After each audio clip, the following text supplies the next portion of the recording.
विधाता के लेख को कभी बदला नहीं जा सकता। सुनिए यह धार्मिक कहानी। अर्जुन के पुत्र अभिमन्यु थे और उनके पुत्र राजा परीक्षित थे। जहाँ राजा परीक्षित के बाद उनके पुत्र जन्मेजय राजा बने। उन्हें अपने आप पर बहुत अहंकार था। एक दिन जन्मेजय वेद व्यास जी के पास बैठे थे। बातों ही बातों में जन्मेजय ने कुछ नाराजगी से, जहाँ आप समर्थ थे, स्वयं भगवान श्री कृष्ण थे, भीष्म पिता, गुरु द्रोणाचार्य, कुलगुरु कृपाचार्य जी, धर्मराज युधिष्ठिर जैसे महान विभूति उपस्थित थे। उसके पश्चात भी आप सब इतने बड़े महाभारत के युद्ध को होने से नहीं रोक पाए और देखते देखते अपार जन धन की हानि हो गई। यदि मैं उस समय वहाँ रहा होता तो अपने पुरुषार्थ से इस विनाश को होने से बचा लेता।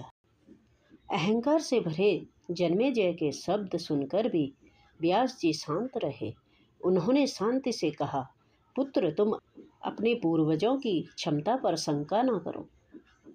यह विधि द्वारा निश्चित था, जो बदला नहीं जा सकता था। यदि ऐसा हो सकता तो श्री कृष्ण में ही इतनी सामर्थ्य थी कि वे युद्ध रोक सकते थे। जन्मेजय अपनी बात पर अड़ा रहा और बोला, मैं इस सिद्धांत को नहीं मानता। आप तो भविष्यवक्ता हैं। मेरे जीवन की होने वाली किसी अनहोनी को बताइए। मैं उसे रोक कर प्रमाणित कर दूंगा कि विधि का विधान निश्चित नहीं हो। व्यास जी ने कहा, पुत्र, यदि तू यही चाहता है तो सुन। आज से कुछ वर्ष बाद तू काले घोड़े पर बैठकर शिकार करने जाएगा। दक्षिण दिशा में समुद्र तट पर पहुंचेगा। वहां तुम्हें एक सुंदर स्त्री मिलेगी जिसे तू महलों में लाएगा और उसे विवाह करेगा। मैं तुमको मना करूंगा कि यह सब मत करना, लेकिन फिर भी तुम यह सब करोगे। इसके बाद उस स्त्री के कहने पर तू एक यज्ञ करेगा। मैं तुमको आज ही चेतावनी दे रहा हूँ कि उस यज्ञ को तुम वृद्ध ब्राह्मणों से कराना, लेकिन वह यज्ञ तुम युवा ब्राह्मणों से करवाओगे। और जन्मेजय ने हंसते हुए व्यास जी की बात काटते हुए कहा कि मैं आज के बाद काले घोड़े पर नहीं बैठूंगा, तो यह सब घटनाएं घटित ही नहीं होगी। व्यास जी ने कहा कि यह सब होगा, और अभी आगे की सुन। उस यज्ञ में एक ऐसी घटना घटित होगी कि तुम उस रानी के कहने पर उन युवा ब्राह्मणों को प्राण दंड दोगे, जिससे तुम्हें ब्रह्म हत्या का पाप लगेगा और तुम्हें कुछ रोग होगा, वही तुम्हारी मृत्यु का कारण बनेगा। इस घटना को रोक सको तो रोक लो। वेद व्यास जी की यह बात सुनकर जन्मेजय ने एहतियात बस शिकार पर जाना ही छोड़ दिया, परंतु जब होने का समय आया तो उसे शिकार पर जाने की बलवती इच्छा हुई। उसने सोचा कि काला घोड़ा नहीं लूँगा, पर उस दिन उसे अस्तबल में काला घोड़ा ही मिला। तब उसने सोचा, मैं दक्षिण दिशा में नहीं जाऊँगा, परंतु घोड़ा अनियंत्रित होकर दक्षिण दिशा की ओर गया और समुद्र तट पर पहुंचा। वहां पर उसने एक सुंदर स्त्री को देखा और उस स्त्री पर मोहित हुआ। जन्मेजय ने सोचा कि इसे लेकर महल में तो जाऊंगा, लेकिन विवाह नहीं करूंगा। परंतु उसे महलों में लाने के बाद उसके प्यार में पड़कर उससे विवाह भी कर लिया। फिर रानी के कहने से जन्मेजय द्वारा यज्ञ भी किया गया। उस यज्ञ में युवा ब्राह्मण ही रखे गए। किसी बात पर युवा ब्राह्मण रानी पर हंसने लगे। रानी क्रोधित हो गई और रानी के कहने पर राजा जन्मेजय ने उन्हें प्राणदंड की सजा दे दी। फलस्वरूप उसे कोढ़ हो गया। अब जन्मेजय घबरा गए और तुरंत व्यास जी के पास पहुँचे और उसने जीवन बचाने के लिए प्रार्थना करनी शुरू कर।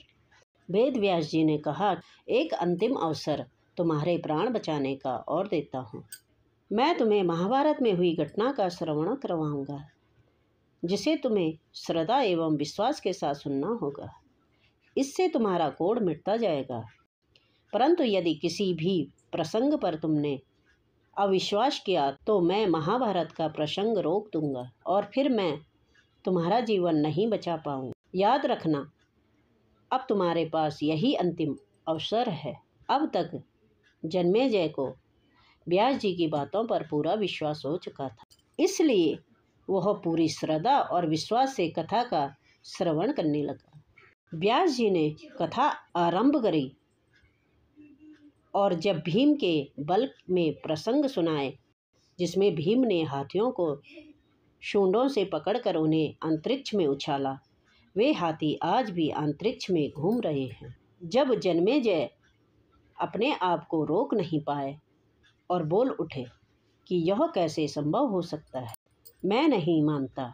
व्यास जी ने महाभारत का प्रसंग रोक दिया और कहा कि पुत्र, मैंने तुम्हें कितना समझाया कि अविश्वास मत करना, परंतु तुम अपने स्वभाव को नियंत्रित नहीं कर पाए। यह हो निश्चित था।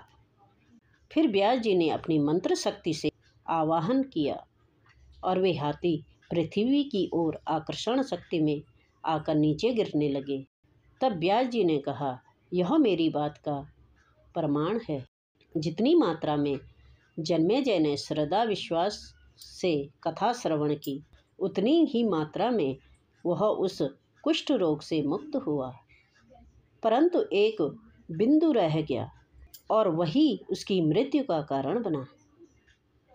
पहले बनती है तकदीर, फिर बनते हैं शरीर। कर्म हमारे हाथ में है, लेकिन उसका फल हमारे हाथों में नहीं। गीता के 11वें अध्याय और 33वें श्लोक में श्री कृष्ण अर्जुन से कहते हैं, उठ खड़ा हो और अपने कार्य द्वारा यश प्राप्त करो।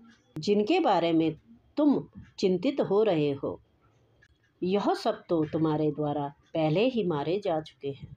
तुम तो केवल निमित्त बने हो। होने को टाला नहीं जा सकता, लेकिन नेक कर्म व ईश्वर नाम जाप करने से उससे हानि कम होती है। तो यह थी हमारी आज की कथा। अगर आपको यह वीडियो अच्छी लगी हो तो इसे ज़रूर लाइक करें, चैनल को सब्सक्राइब करें, वीडियो को शेयर करें और कमेंट में जय श्री कृष्णा ज़रूर लिखें। धन्यवाद। जय श्री कृष्ण।